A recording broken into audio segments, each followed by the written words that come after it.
c'est parti pour un nouvel épisode du podcast On te parle app. Et Aurel, merci beaucoup d'avoir accepté déjà ce podcast. On est trop content de te recevoir ici à Annecy. Merci à vous. Et du coup, pour ceux qui ne connaissent pas On te parle app, qui découvrent le podcast, du coup, il va parler de tout ce qui est application mobile, donc pas uniquement la phase de production, mais aussi tout ce qu'il y a autour, donc le design, le marketing, la vente. Hello, petit aparté pour vous dire que cet épisode est un peu hors série puisqu'on va pas parler spécifiquement d'app mobile mais plus d'entrepreneuriat en général. Voilà, très bonne écoute. Et du coup, nous, on est passionnés d'app mobile, d'entrepreneuriat, mais on adore les histoires qui sortent du lot. On s'est lancé à 5 jeunes après les études et vous, c'est encore plus ouf parce que vous avez participé à Qui veut être mon associé. Donc on a trop hâte d'en savoir plus et je pense que tu vas faire des jaloux. Possible. Juste avant de continuer sur la suite, la question qu'on va se poser, c'est qui est Aurel Durand ? Ouais, alors c'est une question un peu difficile parce que j'ai plein de facettes. Donc moi, à la base, j'ai commencé en tant qu'ingénieur matériaux. Après, j'ai fait une thèse en physique des matériaux, spécialité nanotechnologie. Et en fait, ma thèse, qui était une thèse vraiment de physique, je l'ai transformée en thèse informatique. Parce qu'il y avait un besoin et justement, il y avait surtout, je trouve, un manque de synergie entre les physiciens et les informaticiens. Donc, j'avais envie un peu de faire le lien. Et donc, c'était une thèse industrielle avec ST Microélectronique, donc une entreprise de micro-nanotechnologie. Et j'ai décidé de rester chez ST après ma thèse, mais basculer en informatique. Donc, j'ai vraiment basculé en développeur, expert technique, chef de projet, voilà, plusieurs casquettes. Et en fait, en parallèle de ça, j'ai rencontré des gens justement en informatique, notamment un alternant que j'ai eu qui lui était à fond dans l'informatique. Et on a commencé à travailler sur un premier projet de start-up. Donc c'est un premier pied là-dedans. Et c'est là où j'ai rencontré le milieu et notamment le Startup Weekend Grenoble que vous connaissez bien. Ça, c'était à quel âge pour voir un petit peu, avoir une petite échelle ? Ça, je pense que je devais avoir 28. Ok. Ouais, peut-être même avant, 25, 28, voilà, dans ces eaux-là. Et donc, ouais, j'ai découvert le Startup Weekend et je crois que j'en ai fait 4 ou 5. Ça allait être une de mes questions. Ouais, parce qu'il me semblait que tu en avais fait beaucoup. Et du coup, pour la petite anecdote, on s'est rencontrés là-bas pour la première fois, donc à celui de Grenoble. Et pour ceux qui ne savent pas ce qu'est un Startup Weekend, en fait, vous avez 54 heures pour passer de l'idée à la startup. Et vous tombez sur un jury et vous devez les convaincre que vous avez la meilleure idée, en gros. C'est ça, exactement. 4 alors. Ouais, c'est un 4. bon chiffre. Ouais, c'est vrai que j'ai beaucoup aimé ma première expérience. Voilà, d'apprendre à monter un projet comme ça rapidement en un week-end, d'apprendre à le pitcher, à défendre son idée. On avait des coachs d'exception, donc vraiment c'est un milieu que j'ai adoré et c'est pour ça que maintenant je suis accro et j'essaye d'y aller dès que je peux, soit pour pitcher une idée, soit pour aider un projet ou alors pour voir les autres projets, comme le vôtre. Hein, voilà, c'est vrai qu'on s'est rencontrés là-bas. Je crois que je vous ai vu toute l'équipe là sur un canapé. Je me suis dit tout de suite, eux là, ils ont l'air motivés, ils vont aller loin parce que c'est vrai que l'un des conseils que j'avais eu avant, quand on s'est rencontrés, c'était pas mon premier Startup Weekend. Ouais. Et l'un des conseils qui m'a suivi du début jusqu'à la fin, c'est le plus important dans une startup, c'est pas tant l'idée, mais c'est l'équipe, c'est les personnes. Et c'est pour ça que maintenant c'est ce que je recherche. Et moi, dans mes différentes startups, mes différentes expériences de startup, c'est au final un peu parfois ce qui m'a manqué. Et donc, ce que j'ai cherché, et notamment, donc je vous ai rencontré vous, mais j'ai aussi rencontré Camille en Startup Weekend, qui avait pitché son idée. Et c'est un pitch qui n'a pas été retenu pendant Startup Weekend. Donc, c'était à Denski. C'était à Denski, et elle l'avait pitché, la première fois qu'elle pitchait là-bas, ça n'a pas été retenu, mais moi, ça m'a marqué. Mais c'est pas tant le pitch qui m'a marqué, c'est plutôt sa personne. J'ai senti, en fait, sa détermination, justement, et j'ai senti que si on travaille ensemble, il y aurait justement une synergie, une complémentarité. Voilà, donc c'est un peu la petite histoire. Donc voilà, tout ça pour... D'ailleurs, à celui de Grenoble, je crois que tu nous avais déjà parlé de Denski, je suis pas sûr de cette info, mais il me semble que j'avais déjà entendu ce nom quelque part, en fait, avant même de le voir sur Qui veut être mon associé, du coup. Ouais, je pense que quand on s'est rencontrés, ça devait être mon 3e Startup Weekend, et en fait, c'était l'année d'avant où j'ai rencontré Camille. Donc effectivement, ADNski existait déjà, et était déjà bien avancé. On n'était pas encore là où on est aujourd'hui, mais oui, ça existait. Trop stylé, ok. Et du coup, Qu'est-ce que ça t'a apporté les Startup Weekend? Est-ce que du coup, même dans ton taf de tous les jours ou alors même dans ADN Ski, voilà, c'est vraiment quelque chose qui a été game changer? Ah ouais, complètement. Alors, j'ai pas tout appris, mais j'ai appris énormément parce que c'est des moments où on a des coachs divers et variés. Voilà, il y en a qui sont spécialisés dans le pitch, d'autres dans la définition des business. Il y en a qui sont spécialisés dans la communication, le marketing, l'intelligence artificielle, les technologies. Et donc, c'est vraiment un melting point comme ça où on a différentes compétences. On apprend aussi qu'on a besoin de tout. Moi, je sais que j'ai beaucoup lutté pour ça, mais en tant qu'ingénieur, chercheur, j'ai toujours milité pour que on crée des synergies, par exemple, avec des gens du marketing ou des gens de l'informatique. Souvent, j'ai l'impression que c'est cloisonné, c'est trop souvent cloisonné. Carrément. Et en fait, moi, mon expérience, c'est qu'il y a besoin de ces synergies. Et c'est un peu ce qu'on retrouve au Startup Weekend, où on a des différents profils comme ça. Il y a souvent, justement, des gens qui viennent d'école de commerce, qui, pendant les Startup Weekend, chassent un peu les développeurs informatiques ou les gens techniques, parce qu'ils en ont besoin. Et les gens techniques ont aussi besoin de ces gens-là qui savent vendre des idées, parce qu'on peut avoir une très bonne idée, une très bonne application, ou une très bonne innovation, si on ne sait pas la défendre derrière, si on ne sait pas la mettre en C'est avant, exactement ça, ça hein. peut ne servir à rien. Et j'en ai fait trop aussi de mon côté et c'est exactement ce que je dirais aux gens. Mm. C'est que vraiment, en fait, t'as tous les points qui sont réunis pour apprendre tous les aspects d'un projet, d'être coaché, etc. sur son idée. Il n'y a rien de mieux. Il faut parler de son idée. C'est comme ça, en fait, qu'on l'améliore, quoi. Complètement. Et je rajouterai une dernière chose aussi. Moi, ce que j'ai beaucoup appris en Startup Weekend et ce qui est la réalité des startups, c'est le rapport à l'échec ou à la réussite. Ouais. Je sais que moi, j'ai pitché plusieurs fois en Startup Weekend. Il y a des pitchs qui ont marché, il y en a qui n'ont pas du tout marché. J'ai des projets où j'ai gagné un Startup Weekend, j'en ai perdu par frustration ou parce qu'il y a un élément qui n'était pas bon.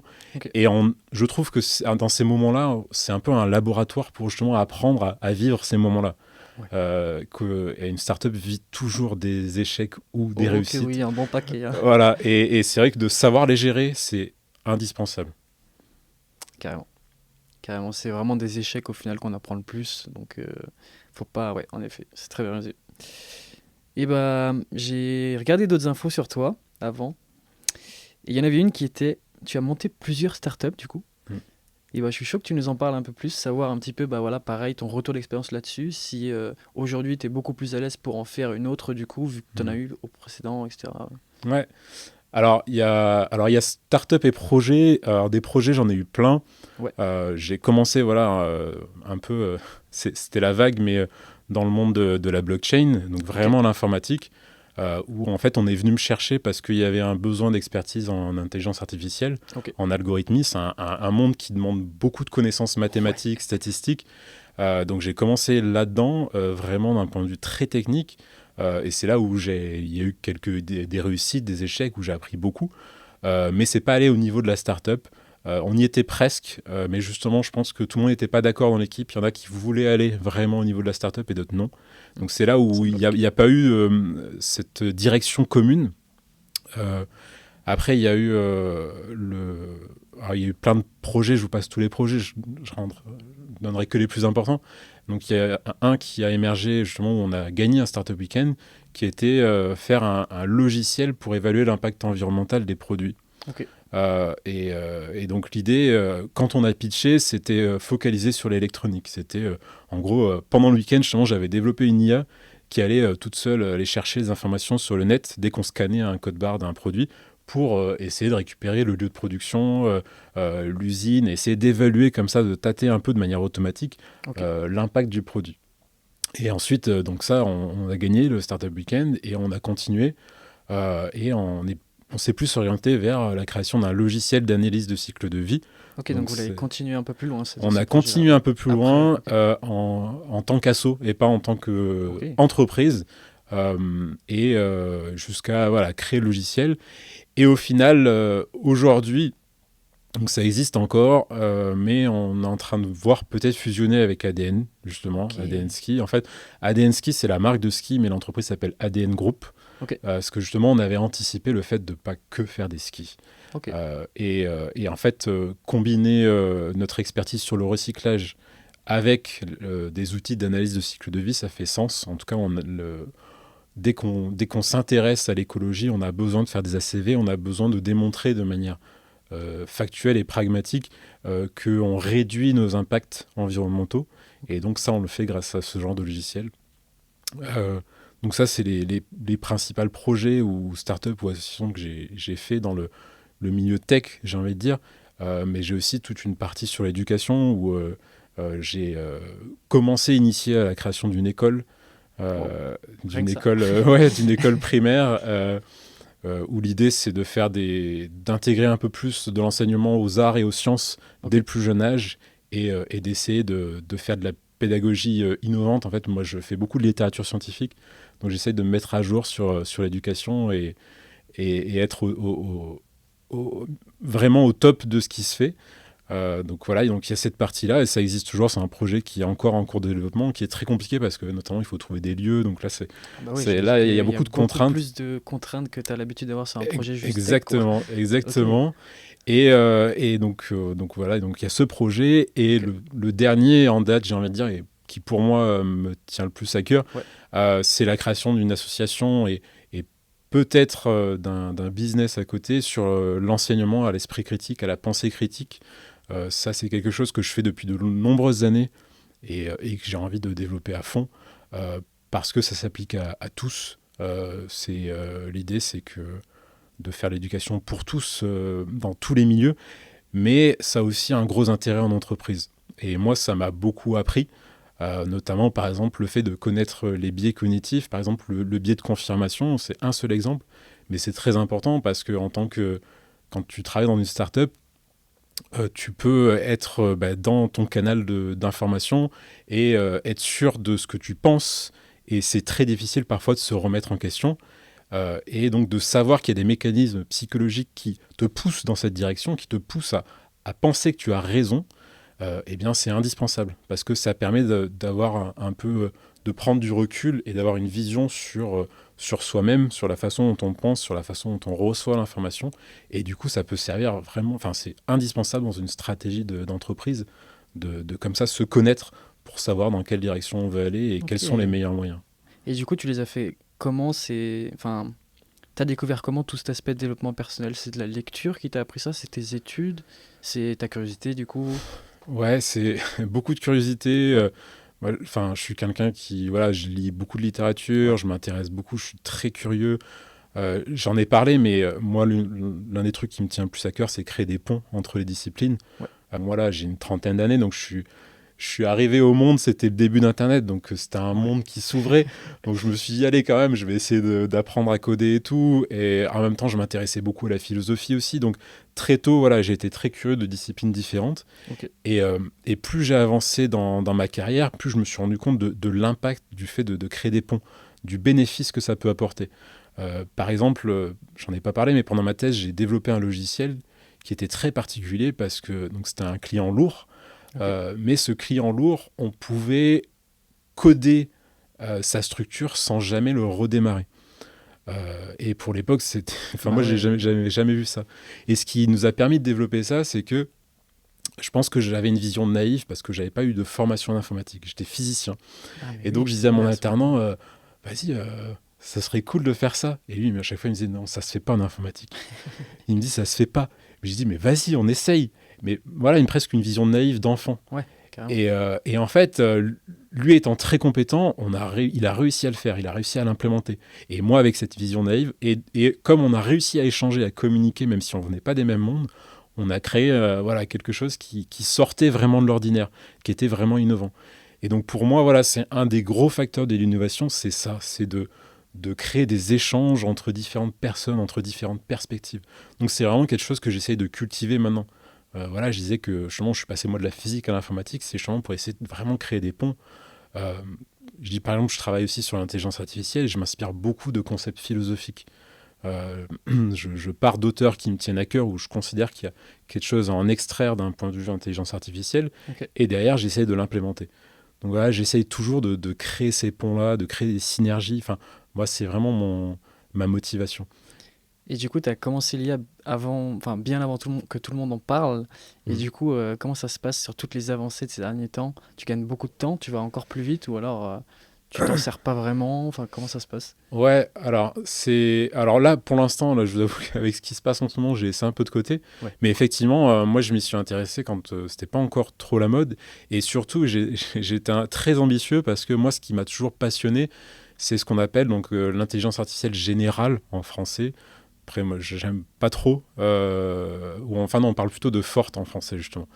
Et plutôt, c'est général en anglais. Je préfère l'aspect général. Je trouve que ça a plus de sens. Donc, l'idée, c'était de faire une IA une sorte, entre guillemets, de conscience, qui soit vraiment autonome.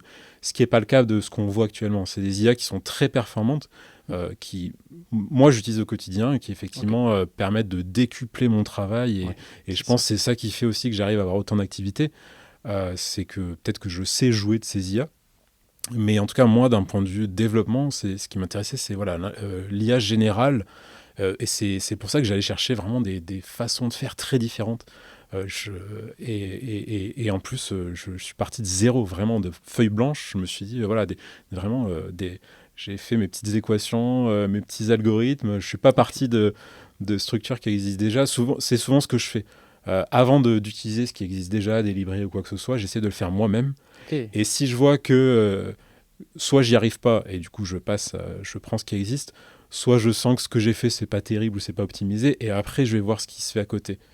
Et je trouve que c'est toujours intéressant de commencer par tâtonner, sauf si ça prend trop de temps, et ensuite aller voir ce qui est fait autour. Voilà. Enfin, c'est ma façon de faire. C'est intéressant parce que nous, c'est vrai que dès qu'on va avoir la vision très MVP de la chose, on va vraiment vouloir gagner un maximum de temps et penser à ce problème-là un peu après. Ouais. On va se jeter sur la librairie qui nous fait gagner une semaine ou deux et après on reviendra dessus parce que... mais c'est super... Ok. Bah, ça, juste pour ajouter, moi, c'est un aspect que j'essaie de mettre dans toutes mes activités maintenant, c'est de garder un temps. En fait, tu as la partie business où effectivement, il faut optimiser son temps, il faut aller droit au but. Et je me garde toujours un temps d'exploration où justement, je ne me mets pas de contraintes financières, temporelles, où je vais juste explorer et m'amuser. Voilà, je me garde toujours ce temps-là pour ne pas le perdre. Parce que justement, si on est trop focus business, on peut avoir tendance à perdre ce temps-là et le laisser de côté. Et du coup, peut-être perdre certaines innovations ou certaines idées. Ah ouais, ouais, carrément.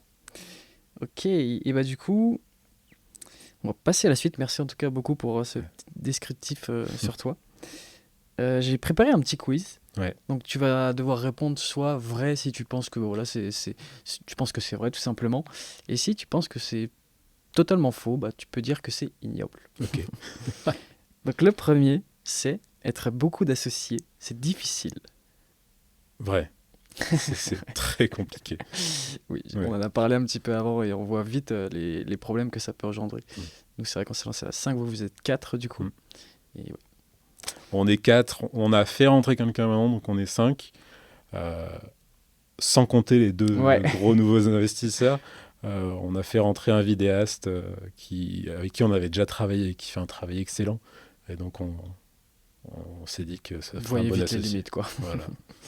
La deuxième maintenant, Annecy est un bon lieu pour entreprendre.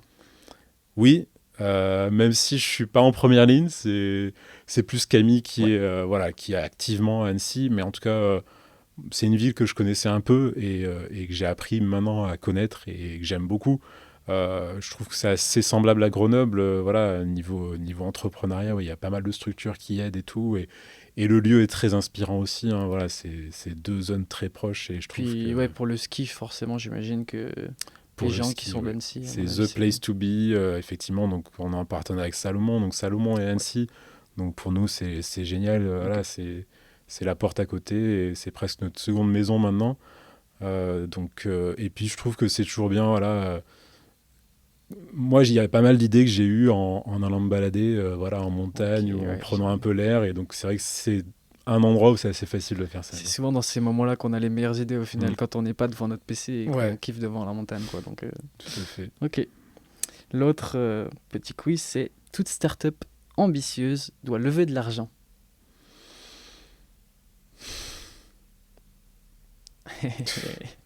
Allez, pour être original, les ignobles. Ouais, c'est très compliqué. Je pense que c'est peut-être au cas par cas. Je sais pas. Moi, je sais que justement, comme je suis pas business, je suis très tech. moi, je me lance toujours sans avoir besoin d'argent. Après, c'est aussi parce que l'informatique, tu peux te lancer sans chercher d'argent. C'est pas le cas pour tout. Pour faire des skis, à un moment, il faut des investissements, il faut de l'argent. Euh, c'est vrai que l'informatique, tu peux, si tu as un autre job ou si tu n'as pas besoin de beaucoup d'argent pour vivre, tu peux te lancer, faire un produit, aller le tester et, voilà, et ne pas faire de levée. Donc en fait, ça dépend. Ouais, je suis assez d'accord, ça dépend tellement du business, etc. Ouais. Mais du coup, sur ADN Ski, voilà, vous vous projetiez pas forcément sans ça. Non, je pense que c'est difficile de faire ça. Ouais. Ok. L'autre petit quiz, c'était faire un business écologique et économique, c'est possible. Oui, oui. C'est pas toujours facile. Typiquement, nous, on a une difficulté, c'est que on veut faire les skis les plus abordables. Mais en même temps, vu qu'on veut que ce soit des skis recyclables et aussi avec des matières premières qui sont faites en France ou en Europe au maximum, forcément, ça va augmenter les prix. Donc, en fait, c'est un équilibre très délicat. Donc, oui, c'est possible, mais c'est très compliqué. Ok, merci. Et le petit dernier, le meilleur pour la fin, passer à la télé, c'est stressant. Alors, ça va paraître un peu prétentieux, mais en tout cas, moi, j'étais pas trop stressé. Ouais, vous l'avez énormément travaillé, j'imagine. Ouais, après, je sais que moi, j'ai fait beaucoup de théâtre, donc je suis déjà allé sur des scènes. J'ai fait ma thèse en 180 secondes où j'ai échoué lamentablement devant des milliers de personnes. Ok. Donc, quand tu as trébuché comme ça, après, tu te dis, allez. J'ai plus rien à perdre. Ouais, c'est ça. Et puis, en fait, au moment du passage, on a répété un peu avant. Et les répètes se passaient pas forcément très bien. Okay. Et donc, j'étais en mode, allez, on va passer. J'en ai marre, là, il faut qu'on passe, faut qu'on en finisse. J'en ai marre de répéter. Et donc, j'étais impatient de passer. Vraiment, j'étais impatient de passer. Et quand on est passé, après, bon, t'as plein d'émotions, t'es là. Donc, j'ai envie de dire non, j'étais pas trop stressé. Moi, je sais que Camille, oui, était très stressée, on en a parlé. Elle te faisait pas ressentir son stress, non? Un peu, mais ouais, non, j'ai pas eu l'impression d'être très stressé. Okay. Non. J'étais plus stressé pour la diffusion. Ouais, c'est rigolo, okay. Mais c'est plus la diffusion où ça m'a. J'étais stressé. Et je propose qu'on enchaîne maintenant sur ADN Ski parce qu'on a un peu tourné autour, mais on sait pas encore. Enfin, les gens ne savent pas encore parfaitement ce que c'est, donc je propose que tu en parles un peu. Ouais. Qu'est-ce que ADN Ski? Alors ADN Ski, donc ça a eu plusieurs facettes. Donc c'est un projet qui maintenant, à chaque fois, je sais plus parce que le temps passe trop vite, mais je sais plus si c'est 6 ans ou 7 ans. Mais où à la base, donc c'est Camille qui a eu l'idée. Elle est tombée sur un article qui disait que voilà, le ski c'était 1500 tonnes de déchets par an. Ouais. Et à l'époque, elle était encore étudiante à Grenoble École de Commerce. Et en fait, elle s'est dit, elle voulait faire l'entrepreneuriat, mais qui avait du sens. Et comme c'était une passionnée de ski, elle s'est dit, mais face à ce constat-là, est-ce qu'on ne peut pas faire des skis recyclables pour éviter d'avoir cette quantité de déchets? Et donc, elle s'est lancée dans le projet au début toute seule. La suite de l'histoire, on en a parlé, où moi je l'ai rencontrée au Startup Weekend. Elle a rencontré Pauline et Louise. Elles se connaissaient en fait en école de commerce, donc elles faisaient du design, il y en a besoin pour faire du ski. Donc elles se sont dit, parfait, on va travailler ensemble. Et moi, voilà, j'avais cette expertise technique, informatique, le travail sur les ACV, donc c'était assez complémentaire aussi. Donc pareil, on s'est dit, on va travailler ensemble. Et donc au début, on est parti sur l'idée vraiment de faire un ski recyclable. On a, un peu comme dans les mythes pour Apple, etc., fait des premiers skis dans un garage, dans l'école des arts et métiers à Aix-les-Bains. Et donc on a fait nos premiers skis qu'on a réussi à démanteler. Donc l'étape la plus importante, donc c'était cool, un morceau de ski. Après un ski, c'est aussi des performances, donc on a fait un ski complet qu'on a fait tester. On a eu très bons retours. Je pense une des étapes les plus déterminantes, c'était un concours qu'on a fait à Courchevel qu'on a gagné. Wow. Où là, on a commencé à faire du bruit, à se faire connaître. Ok, l'idée, elle est bonne, on va continuer. C'est ça, exactement. On a eu nos premiers investisseurs, premières personnes qui étaient intéressées par le projet et qui ont mis de l'argent. Et ce qui nous a permis de faire vraiment toute une série de prototypes de ski qui ont bien fonctionné. Et c'est là où le monde du ski a commencé à nous connaître. On a Salomon et Rossignol qui nous ont contactés quasiment en même temps.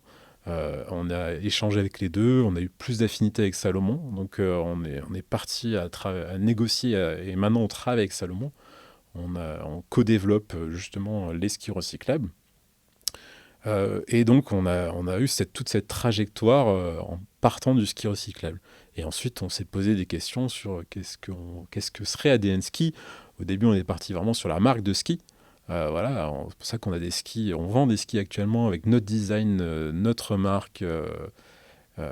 Mais au fur et à mesure, on s'est rendu compte que c'était peut-être pas le plus intéressant de faire une marque de ski. C'est vrai que à notre passage à Qui va être mon associé, on a beaucoup parlé de l'usine, du fait qu'on voulait faire une usine.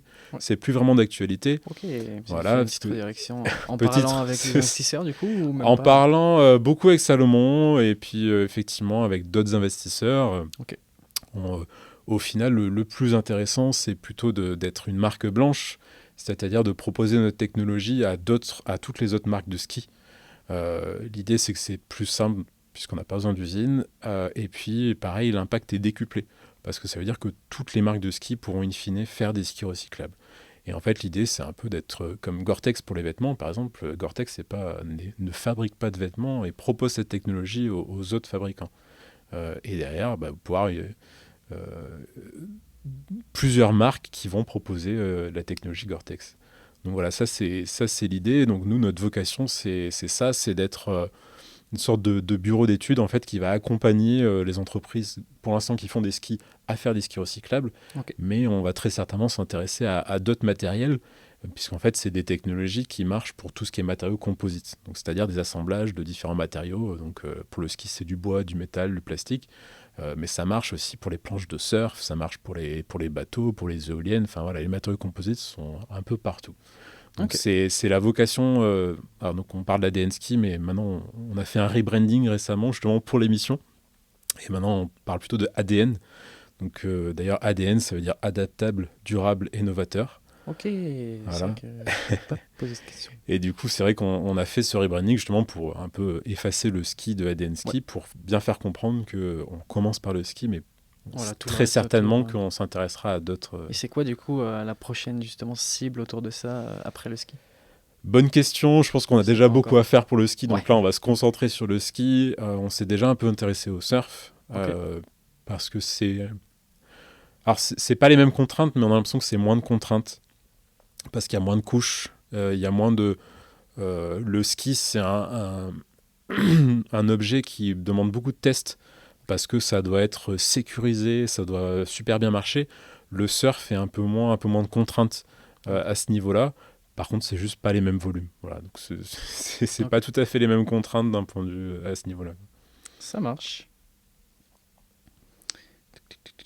Et du coup, si c'est pas indiscret pour vous, quel CA vous faites à peu près aujourd'hui, voilà, pour qu'on se rende un peu compte Mm.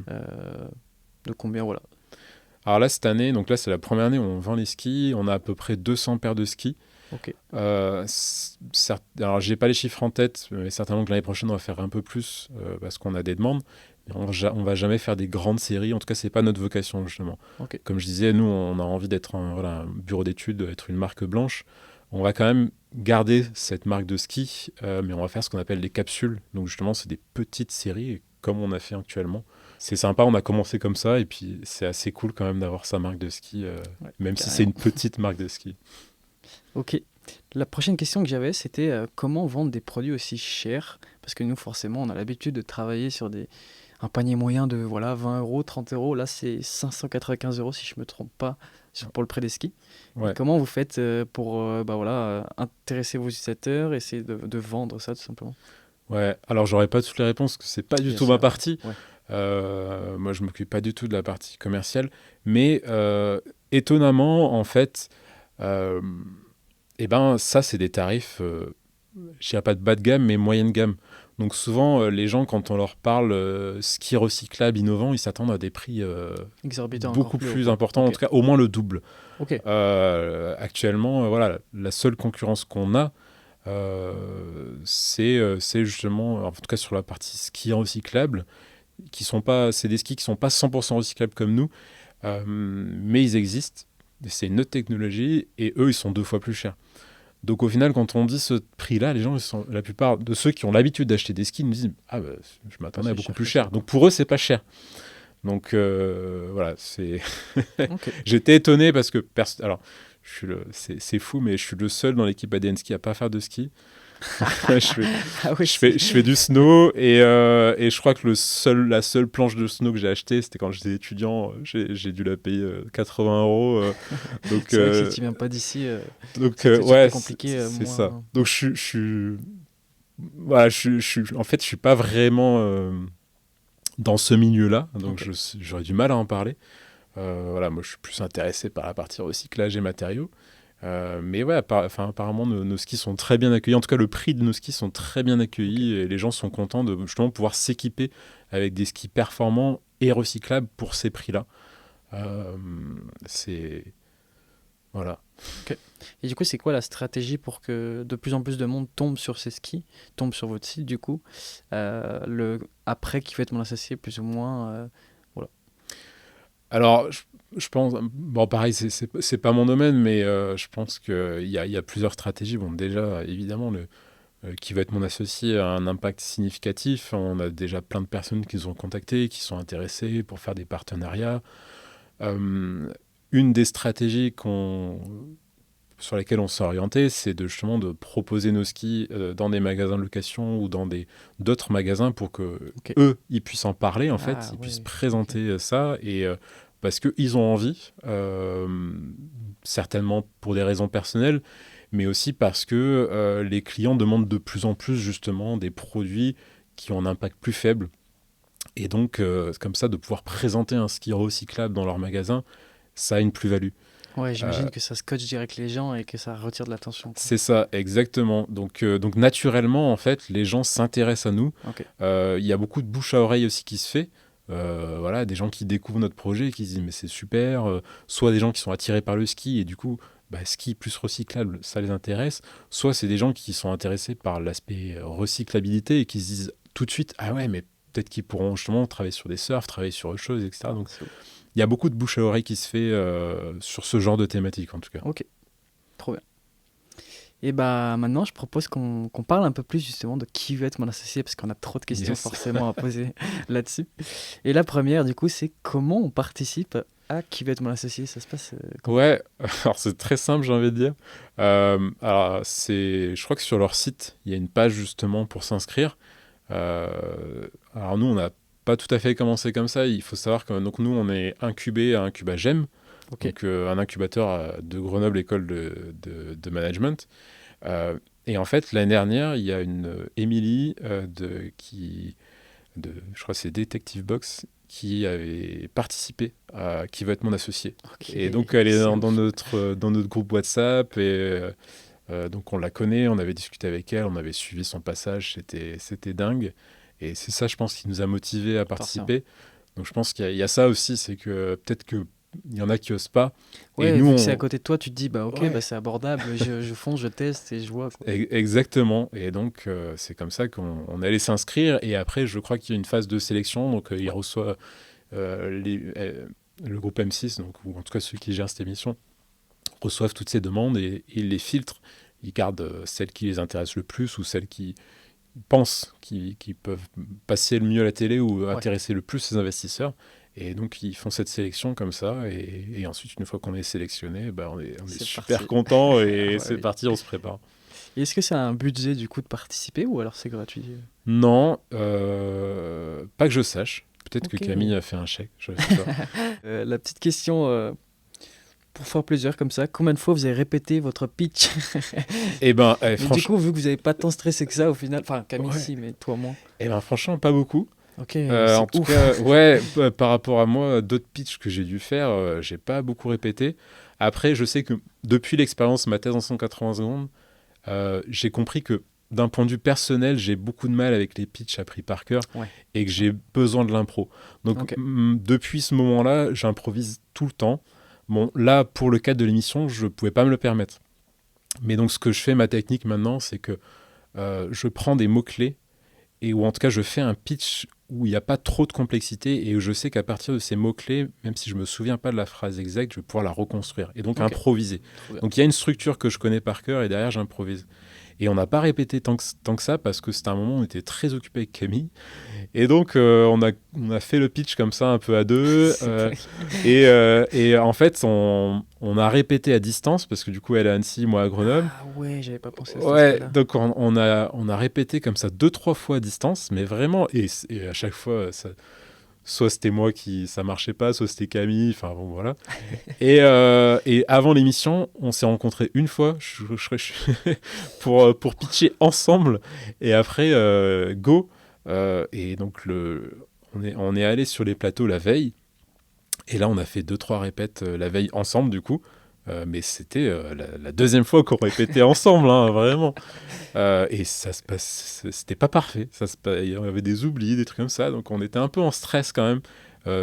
Jusqu'au matin, en fait, c'est ça. C'est là où j'étais stressé, c'était toute la nuit. J'ai pas beaucoup dormi. Ouais, j'ai pas beaucoup dormi. Et c'est pour ça que le matin, j'étais chaud patate. Mais pareil, on a répété 1 ou 2 fois avant. C'était pas terrible non plus. Donc au moment où on devait passer, j'étais là, je me préparais à ce que ça rate en fait. Parce que justement, je savais qu'on s'était pas beaucoup préparé. C'est vrai que ça aide certains de se dire, de s'imaginer le pire au final, pour au final dire bon, c'est pas grave si. C'est ça. Et du coup, pour me rendre compte, vous êtes passé à quelle heure Alors, on était les premiers à passer. Alors, en fait, c'est des journées éprouvantes. Alors, pas pour nous, mais pour eux, parce que je crois que ça a commencé, on est allé en studio, je sais plus, c'est 5 ou 6 heures du matin, un truc comme ça. Ah oui. Et je crois les journées de tournage, elles finissent très tard, genre 19h, 20h. Ouais, donc, ils enchaînent toute la journée. Ils enchaînent toute la journée.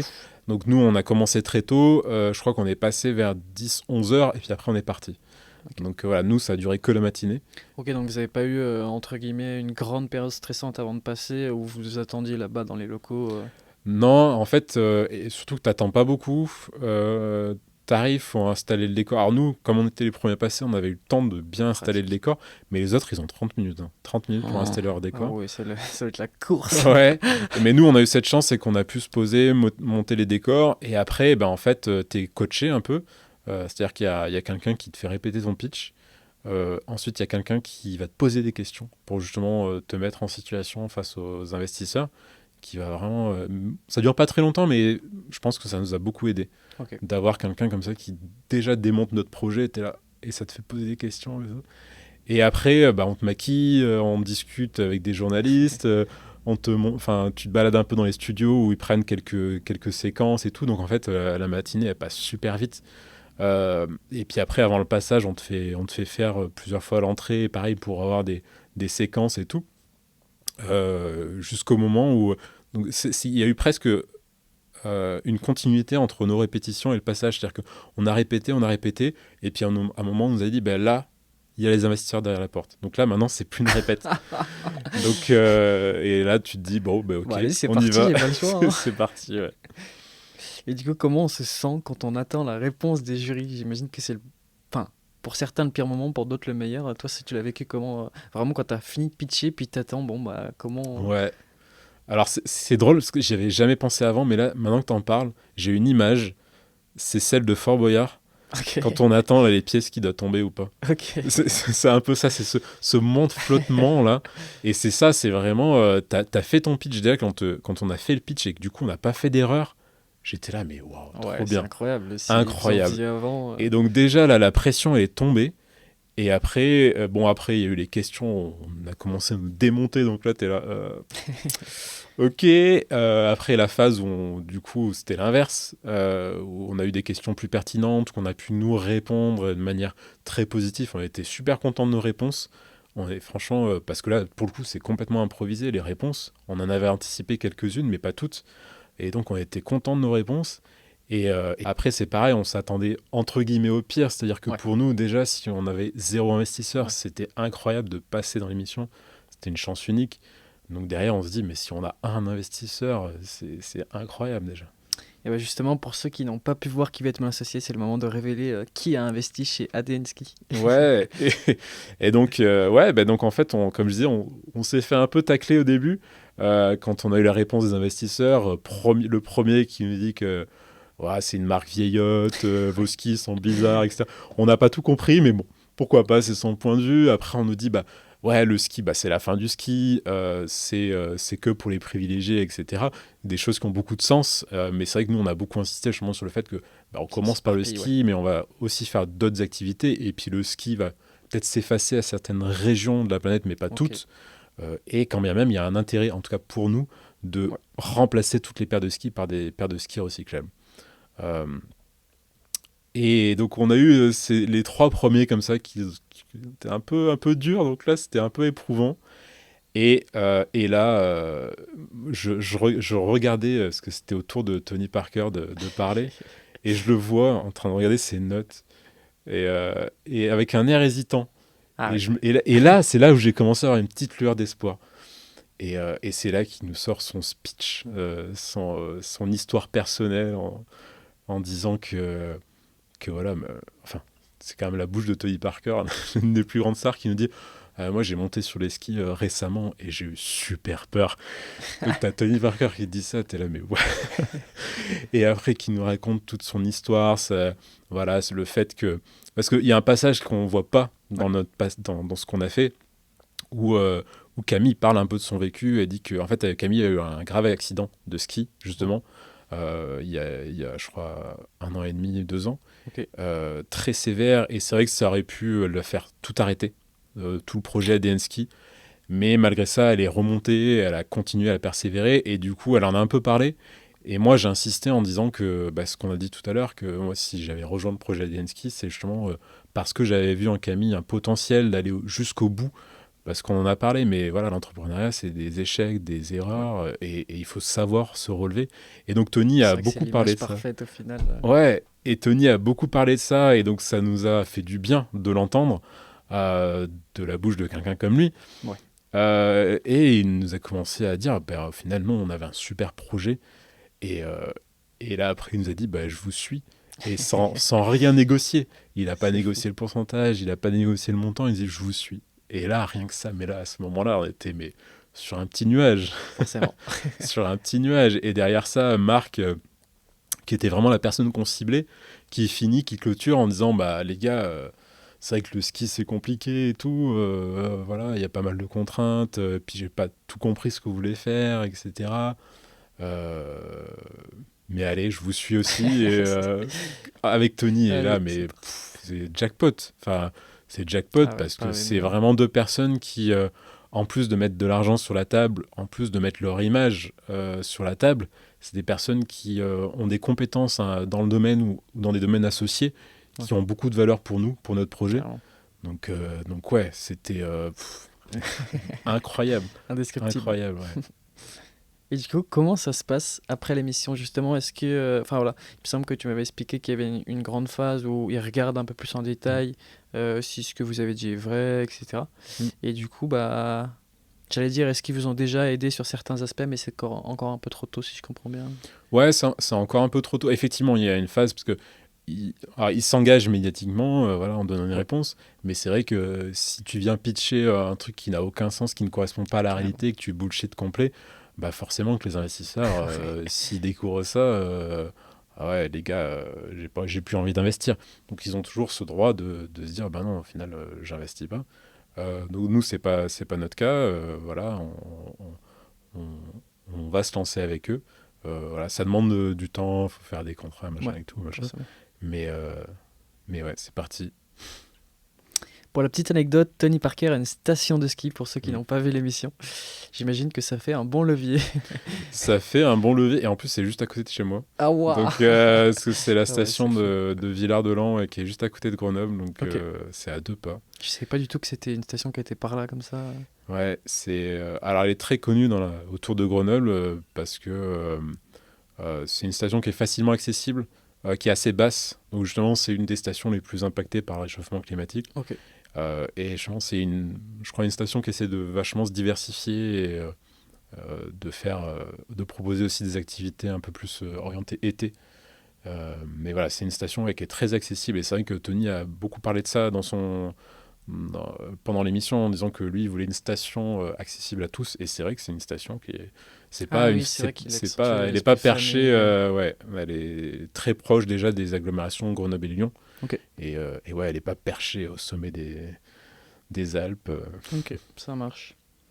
Et comment vous prévoyez de vous servir de Qui veut être mon associé du coup pour la suite?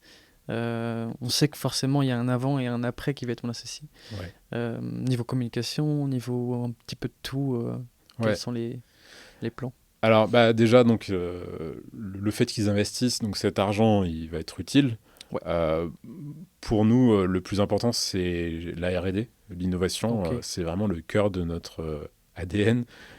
Donc, ça va servir à ça, ça va servir à financer cette innovation. Après, voilà, donc avoir des investisseurs comme ça, c'est aussi du réseau. On avait déjà d'autres investisseurs qui nous ont déjà ouvert des portes, qui ont fait profiter de ce réseau. D'ailleurs, moi, c'est vraiment s'il y a d'autres startups qui nous écoutent, c'est un conseil que j'ai envie de donner, c'est faire du réseau. C'est très important. J'ai pas envie de dire le plus important, mais presque. Ouais. c'est un des facteurs clés. C'est savoir s'entourer, savoir voilà, trouver les bonnes compétences, les bonnes personnes. Et donc, ces personnes-là ont du réseau, ont ces contacts. Donc ça, c'est indispensable. Et puis, c'est des personnes aussi qui ont une expérience. Euh, Surtout Marc dans l'entrepreneuriat a beaucoup d'expérience, donc il a vécu beaucoup de hauts et de bas, et donc d'avoir ces conseils-là, c'est indispensable. Je sais que justement l'un des autres investisseurs qu'on, qu'on avait nous a beaucoup donné de conseils à ce niveau-là, de son expérience personnelle, et ça nous a beaucoup aidé. Donc c'est nous ce qu'on attend le plus, notamment de Marc et Tony. Ok. Et du coup, tu conseillerais quoi à ceux qui nous écoutent pour justement commencer à faire un réseau, admettons ceux qui se lancent, etc. Toi, si tu devais recommencer, tu passerais par quoi? Ouais. Alors, LinkedIn, j'imagine. ouais, LinkedIn, alors moi, c'est là où je suis le plus actif. C'est LinkedIn, euh, parce que c'est très pro, Ouais. et puis parce qu'il y a aussi beaucoup de conseils. C'est vraiment un lieu où je me nourris énormément. Il y a plein de gens qui lancent comme ça des conseils. Moi, vraiment, ça me nourrit déjà énormément. Et ouais, c'est là où j'ai rencontré beaucoup de personnes. Mais je conseille aussi même les réseaux physiques. Enfin voilà, moi, Startup Weekend, c'est pareil. J'ai rencontré un nombre de personnes Ouais. faramineux. Voilà, les coachs, pas mal de coachs que maintenant je connais très bien, qui me donnent des conseils, avec qui je vais déjeuner, avec qui je vais prendre un café, avec qui voilà, on va pouvoir discuter stratégie, discuter de leur expérience personnelle. C'est souvent des gens qui justement ont beaucoup d'expérience dans les startups ou autres, et donc qui en plus sont très sympas, donc ils vont justement partager ces conseils gratuitement. Euh, donc voilà, pour moi, c'est les deux axes comme ça qui me viennent en tête, c'est ça, ouais, LinkedIn et puis vraiment le physique, Ouais. rencontrer les gens dans des événements comme ça ou même d'autres événements. Moi-même, quand on fait par exemple des ski tests ou on va dans des showrooms, des trucs comme ça, j'essaye toujours d'aller voir les autres stands et discuter avec des gens, Trop bien. leur demander vraiment ce qu'ils font, même s'il n'y a pas de lien avec ce que je fais. Ça m'est arrivé que j'aille voir un stand qui n'a rien à voir avec les skis, et au final, le mec, il me dit: Ah, mais attends, je connais quelqu'un qui pourrait t'aider dans le monde du ski, etc. Et donc voilà, donc même parfois des gens où a priori on n'a pas d'intérêt, et ben en fait, je trouve on arrive comme ça, de fil en aiguille, à avoir soit des bons conseils, soit d'autres personnes et créer son réseau comme ça. Bah, comme nous au final aujourd'hui, où, Ouais, où on finit là quelques années plus tard. Ouais, c'est tout à carrément fait. vrai. Et quel conseil t'aurais à ceux qui veulent se lancer du coup sur Qui veut être mon associé? Euh, Bah voilà, qu'est-ce que tu pourrais leur conseiller? Alors, s'ils ont envie de se lancer à qui va être mon associé, donc déjà, c'est savoir vendre son projet pour être Ouais. sélectionné. Et une fois que vous êtes sélectionné, c'est justement penser à quel message on veut faire passer, à qui on veut s'adresser.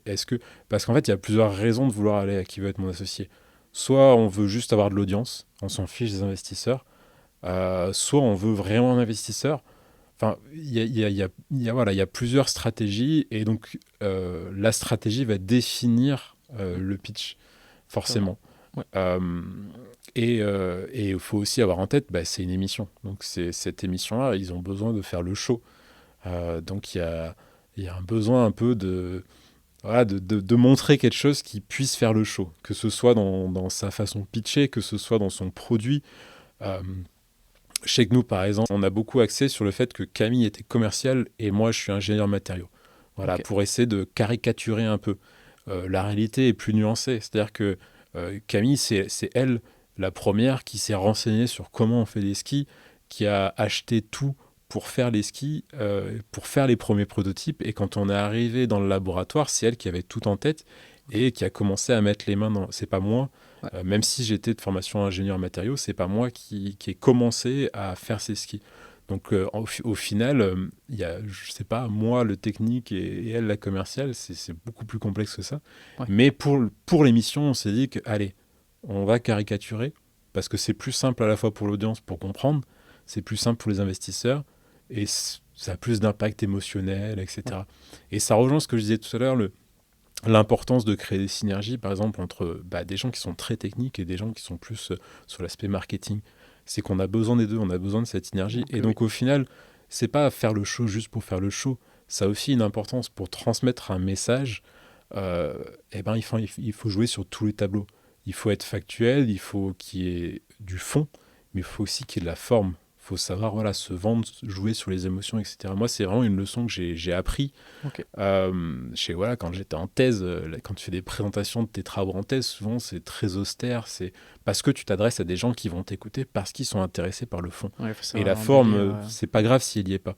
Mais quand tu parles à des investisseurs ou des gens qui sont pas forcément dans ton milieu, Ouais. il faut leur parler leur langage. Il faut savoir s'adapter. Et donc ça, c'est la clé. C'est vraiment la clé pour cette émission, mais même au quotidien.